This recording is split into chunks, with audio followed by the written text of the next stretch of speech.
Hello viewers, যে যেখান থেকে দেখতেছেন সবাইকে আমার ভিডিওতে স্বাগতম, এবং যারা সাবস্ক্রাইব করেনি অবশ্যই সাবস্ক্রাইব করে দিবেন।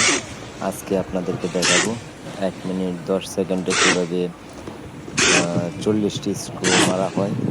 আসলে আমাদের এই জ্বালানটা, এটাকে জ্বালান বলা হয়, যেটার উপরে আছে, এটা সেকেন্ড হিসেবে চলে, সেকেন্ডের মাধ্যমে চলে। কিন্তু একটি কূপের ভিতরে 2টি মাল থাকে, ওই 2টি মালের মধ্যে 20টা স্ক্রু।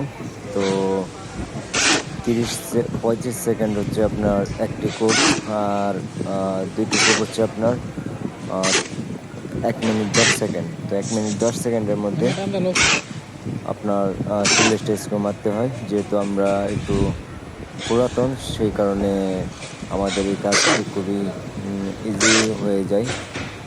তো অবশ্যই যারা আমার চ্যানেলটিকে সাবস্ক্রাইব করেনি অবশ্যই সাবস্ক্রাইব করে দিবেন, এবং যারা ফেসবুক থেকে দেখবেন তারা অবশ্যই আমার চ্যানেলটিকে ফলো করে দিবেন, এবং যারা ইউটিউব থেকে দেখতেছেন অবশ্যই সাবস্ক্রাইব করে দিবেন, এবং আপনাদের জন্য নতুন নতুন ভিডিও বানানোর চেষ্টা করব।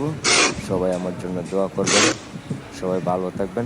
সবাইকে আসসালামু আলাইকুম বলে আজকের ভিডিও এখানে শেষ করতেছি। সবাই ভালো থাকবেন।